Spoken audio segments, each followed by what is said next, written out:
मी एका मध्यमवर्गीय मुलासोबत लग्न केलं. तो रोज रोज माझ्या इच्छा पूर्ण करत नव्हता. 2 वर्ष मी त्या मुलासोबत संसार केला. मला त्याच्यापासून 2 मुली झाल्या. माझ्या शारीरिक इच्छा पूर्ण न झाल्यामुळे मी आणि तो नेहमीच भांडण करत होतो. म्हणून कंटाळून त्यानं मला सोडून दिलं. आता मी दुसऱ्या पुरुषाच्या शोधात होते. काहीच दिवसात माझी दुसऱ्या मुलासोबत ओळख झाली. आमच्यातही शारीरिक संबंध व्हायला लागले. त्याच्यापासून मला मुलगा झाला. पण तोही आता माझ्या इच्छा जास्त पूर्ण करत नव्हता. तोही सोडून गेला. आता माझी नजर एका 16 वर्षाच्या मुलावर पडली. तो माझ्याकडे नेहमीच चोरून चोरून बघायचा. म्हणून मीही त्याला माझ्याकडे आकर्षित केलं आणि तो 16 वर्षाचा मुलगा माझ्या प्रेमात पडला. पुढे त्यानं माझ्यासोबत जे केलं ते ऐकून तुमच्याही पायाखालची जमीन सरकेल. ही एक सत्य घटना आहे जी पुण्यामध्ये घडलेली आहे. पूर्ण स्टोरी नक्की ऐका, तेव्हा तुम्हाला कळेल. अशी ही एखादी स्त्री असू शकते आणि पुरुषही. रुपाली एका मध्यमवर्गीय घरातील मुलगी होती. आईबाबांनी तिचं लग्न शेजारच्याच गावातील एका मध्यमवर्गीय कुटुंबातील मुलासोबत करून दिलं. तिचं लग्न झालं तेव्हा ती 18 वर्षांची होती. नवीन नवीन तिचा संसार सुखात चालू होता. बघता बघता तिला दिवस गेले आणि तिनं एका गोंडस मुलीला जन्म दिला. आता तिच्यामध्ये आणि तिच्या नवऱ्यामध्ये हळूहळू वादविवाद व्हायला लागले. तिचा नवरा एक कष्टाळू माणूस होता. स्वतः घाम गाळून तो पैसे कमवायचा आणि आपलं कुटुंब चालवायचा. पण रुपालीला ते मंजूर नव्हतं. प्रत्येक लहान मोठ्या गोष्टींसाठी रुपाली तिच्या नवऱ्यासोबत भांडण करत बसायची. तिला नवऱ्याकडून शारीरिक सुख मिळत नाही. मला नवऱ्याचं प्रेम हवं आहे या गोष्टींवरून ती सततच तिच्या नवऱ्यासोबत भांडण करायची. यातच तिला दुसऱ्यांदी दिवस गेले आणि तिने परत एका दुसऱ्या मुलीला जन्म दिला. पण तिची शारीरिक भूक काही मिटली नाही. ती या गोष्टींवरून नेहमीच तिच्या नवऱ्यासोबत डोकं लावत बसायची. आता मात्र तिचा नवरा रमेश याला या गोष्टी सहन होत नव्हत्या. बायको नेहमीच या गोष्टींसाठी आपल्याकडे मागणी करते. आपण तिची प्रत्येक इच्छा पूर्ण केली तरीही तिला ती अपूर्णच वाटते. हे मात्र तिच्या नवऱ्याला आता सहन होत नव्हतं. म्हणून त्यानं शांत बसून विचार केला आणि आपल्या बायकोला एका दुसऱ्या ठिकाणी रूम घेऊन दिला. आणि आता आजनंतर इकडेच तू राहत जा. मी तुझ्यासोबत राहू शकत नाही. मला आता या भांडणांचा कंटाळा आला आहे. तिच्या नवऱ्यानं आता तिला सोडून दिलं आणि तिचा नवरा रमेश हा त्याचं कष्टाचं काम करून पोट भरू लागला. आता रुपाली तिच्या 2 मुलींसह नवऱ्यानं घेऊन दिलेल्या त्या रूममध्ये राहू लागली. प्रश्न पडला तो आता सगळ्यांचं पोट कसं भरेल. म्हणून ती आता लोकांच्या घरी घरकाम म्हणजेच भांडे धुण्याचे काम करू लागली आणि यातूनच जे काही पैसे मिळायचे त्यात ती तिच्या 2 मुलींचं आणि तिचं पोट भरत असे. पण तिचे शारीरिक भूक काही मिटतच नव्हती. तिला मात्र शरीर सुखाची ओढ लागली होती.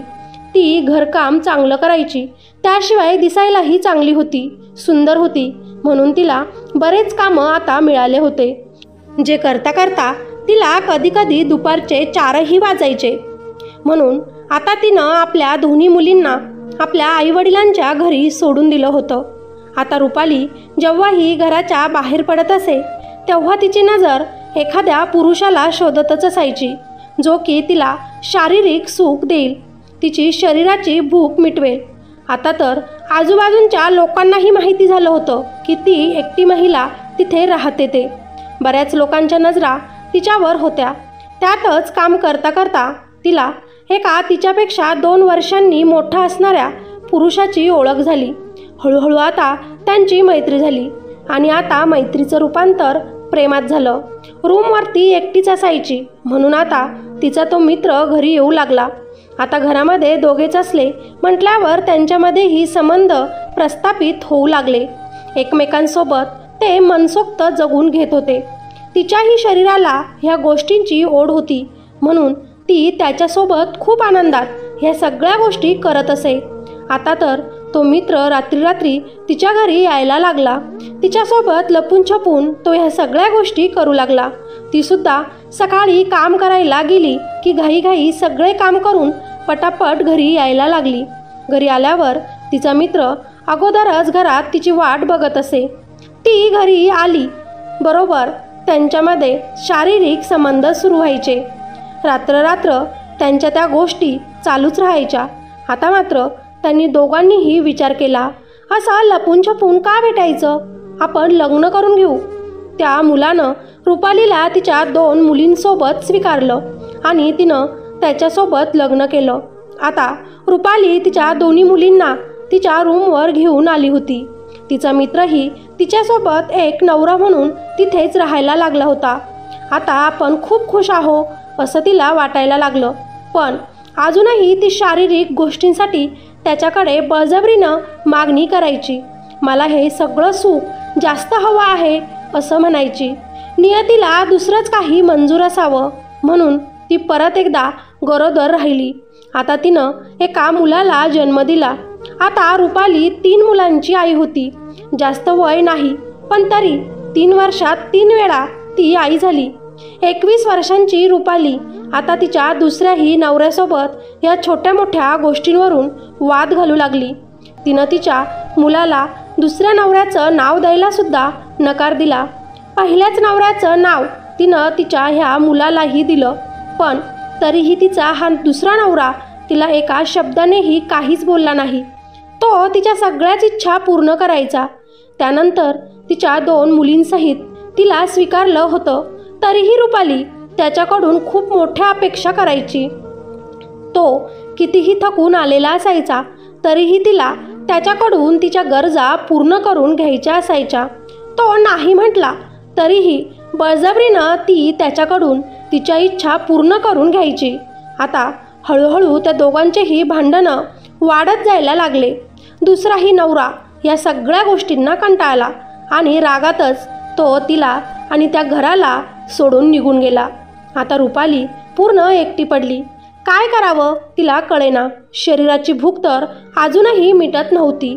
लोकांच्या घरचे कामं करणं तिनं सोडलं नव्हतं. त्याच पैशातून ती तिचं आणि मुलांचे पोट भरत होती.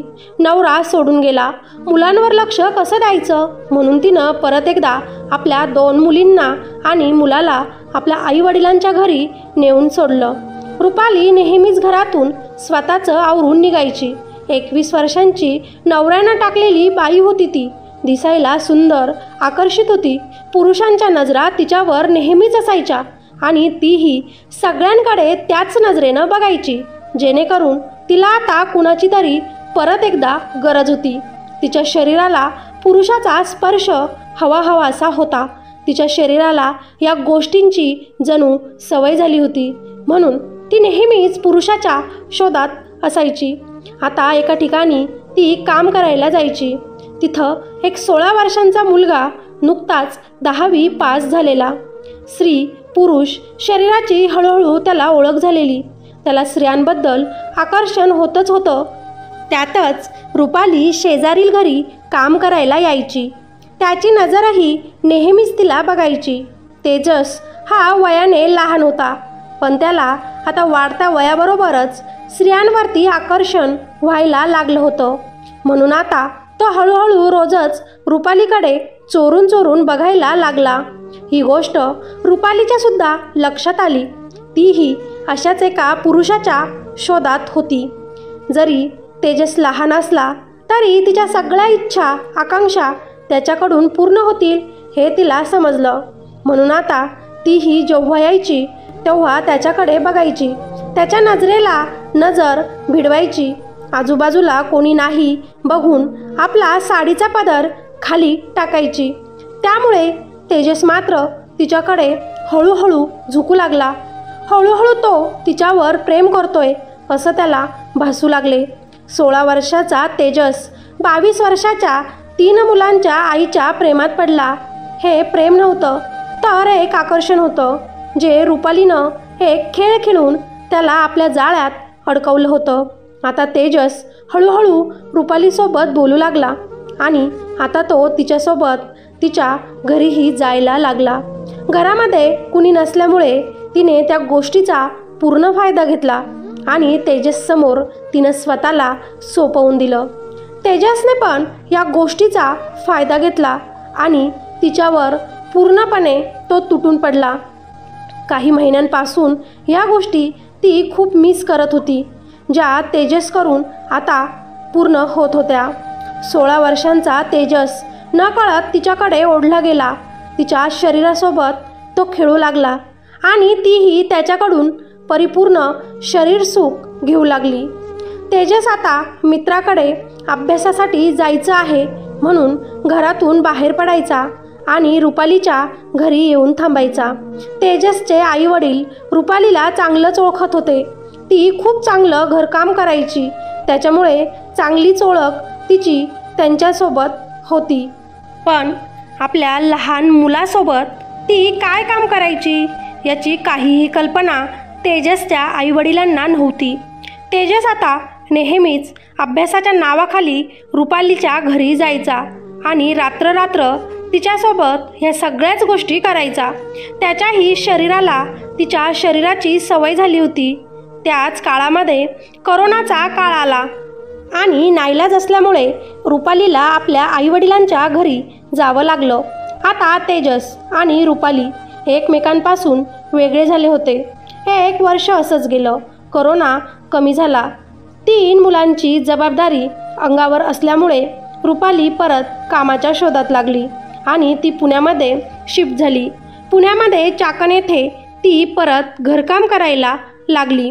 जे पैसे यायचे ते आपल्या माहेरी आपल्या आईवडिलांच्या घरी आपल्या मुलांसाठी पाठवून ती द्यायची.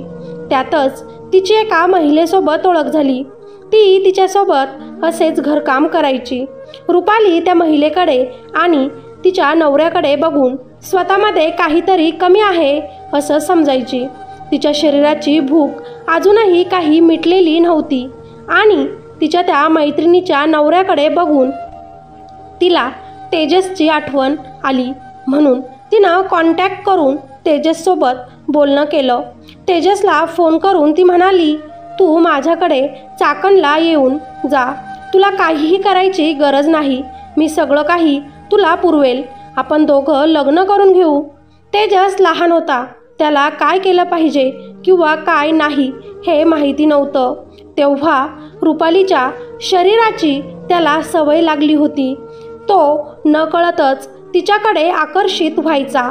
म्हणून मी तुझ्याकडे तिकडे येतो असं तो तिला बोलला. पण मला अजून माहिती नाही तिकडे कसं येऊ, कुठे येऊ, म्हणून तू इकडे मला घ्यायला ये असंही तो तिला बोलला. आपला मुलगा कुणासोबत असं बोलत आहे हा प्रश्न तेजसच्या आईवडिलांना पडला.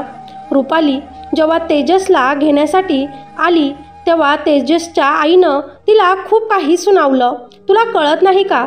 तू काय करत आहेस? माझ्या लहान मुलाला तू फसवलं. त्याच्या वाढत्या वयाचा तू फायदा घेतलास. तेव्हा रुपाली तिला म्हणाली, मी तुमच्या तेजसवर प्रेम करते आणि तो सुद्धा माझ्यावर प्रेम करतो. आम्ही लवकरच लग्न करणार आहोत. आणि कोण म्हटलं तुमचा मुलगा लहान आहे ते? असे म्हणत आपल्या मोबाईलमधील तिचे आणि त्याचे व्हिडिओ तेजसच्या आईला तिनं दाखवले. ते व्हिडिओ बघून आपला मुलगा रुपालीसोबत हे सगळे संबंध करताना बघून तेजसच्या आईच्या पायाखालची जमीन सरकली. आपला मुलगा कधी या बाईनं तिचा केला हे तेजसच्या आईला काही समजेना. तेव्हा रुपाली तेजसच्या आईला बोलली, माझ्यामध्ये आणि तेजसमध्ये तुम्ही येऊ नका, नाहीतर हे सगळे व्हिडिओ मी पोलीस स्टेशनमध्ये देईल. मग तुमच्या मुलाला जेलमध्ये जाण्यापासून कोणीही वाचवू शकत नाही. तेजसची आई घाबरली. हे असं करू नको, माझा मुलगा लहान आहे असं म्हणाली. पण रुपालीनं जी पोलिसांची नाव घेऊन तिची घाबरवणी केली त्यामुळे तेजसची आई आता शांत झाली.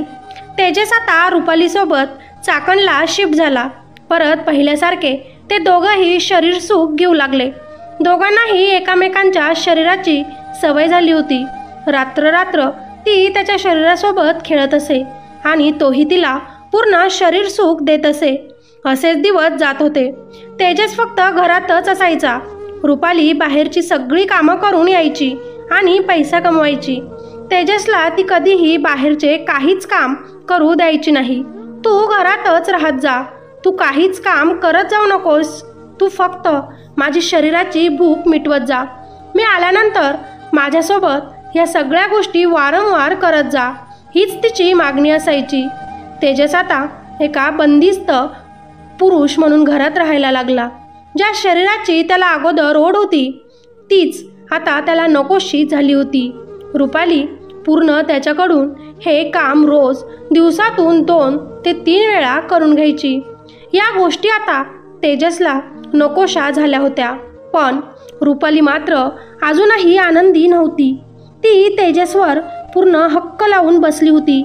दुसऱ्या मुलींकडे बघायचं नाही, तू फक्त माझाच आहे, आता आपण लग्न करू, अशा गोष्टी ती तेजसला वारंवार आठवण करून द्यायची. पण आता तेजसला तिच्यापासून आपल्या आईवडिलांच्या घरी जाऊन राहावं असं वाटायला लागलं. तो खूप टेन्शनमध्ये राहायला लागला. 24 वर्षांची रुपाली तर 20 वर्षाचा तेजस, त्यातली त्यात 3 मुलांची ती आई.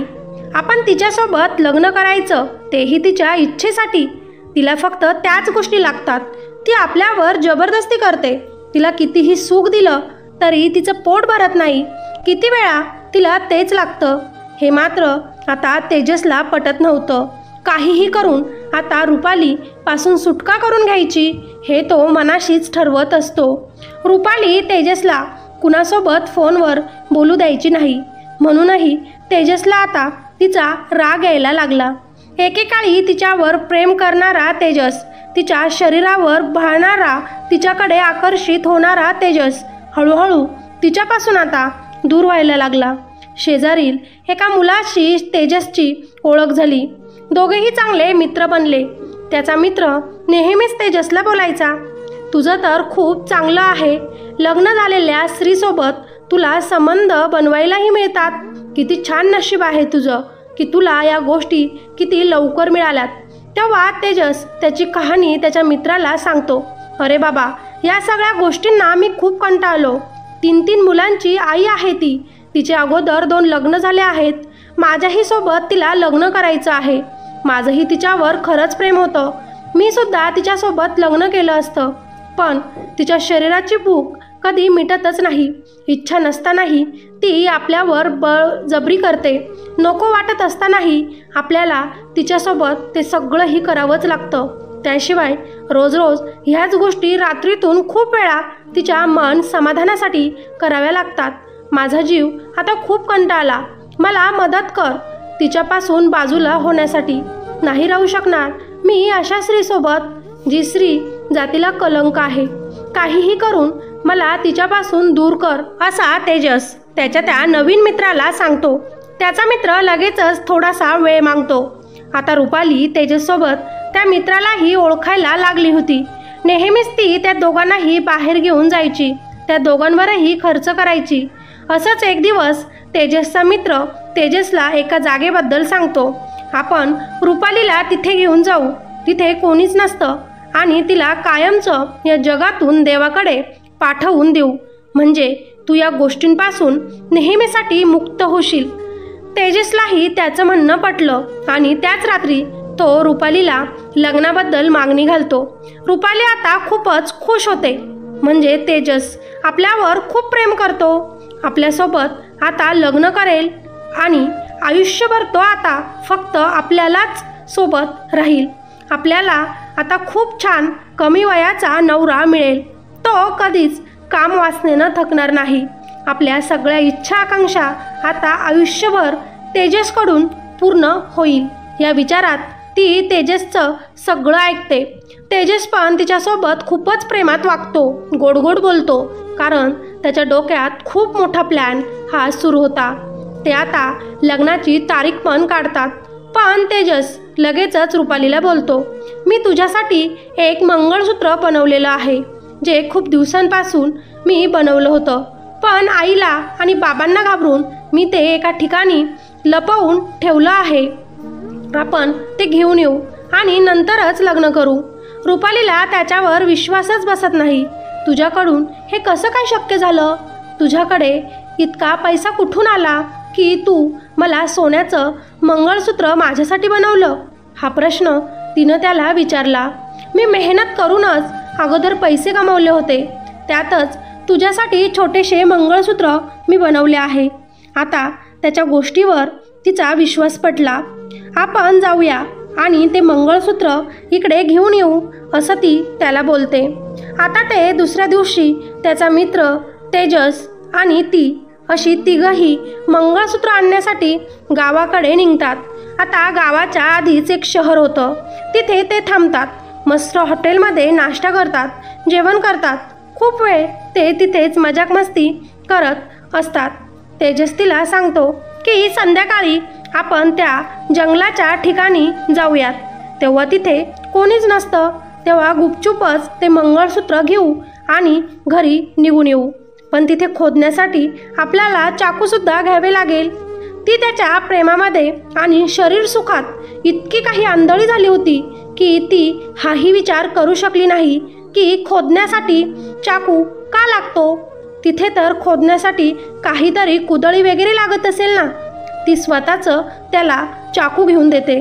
बराच वेळ ते तिघंही हॉटेलमध्ये जेवण करून झालं की त्या सुनसान जंगलाकडे निघतात. तेजस आता एका झाडाच्या ठिकाणी आजूबाजूला बघून थांबतो आणि खोदायला सुरुवात करतो.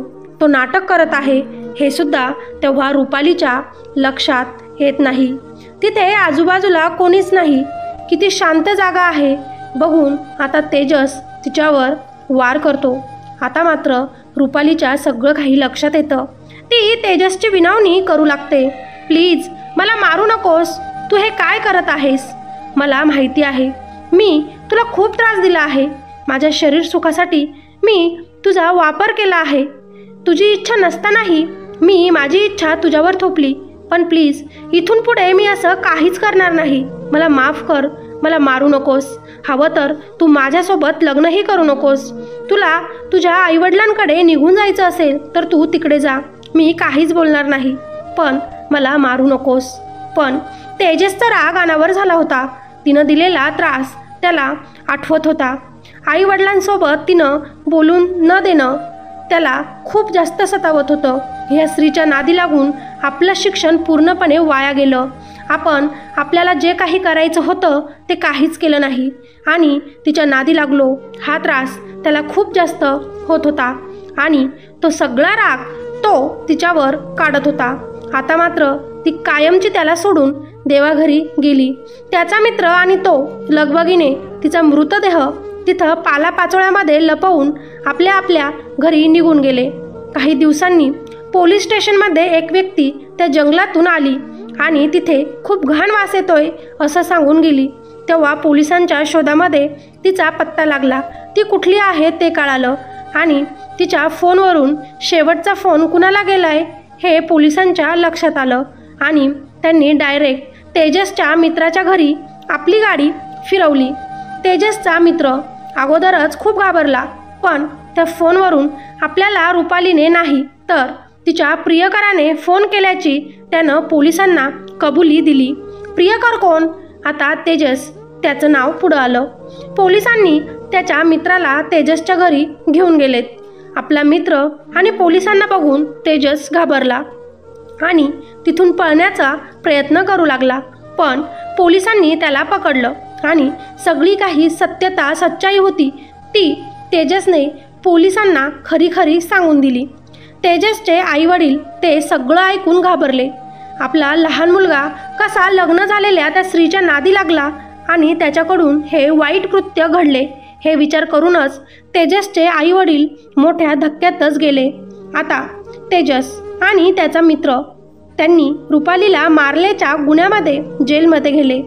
तेजस वय 20 तर त्याच्या मित्राचं वय 21 वर्ष असंच होतं. तरुण पिढी तयार होण्या अगोदरच ती गजाच्या आड गेली.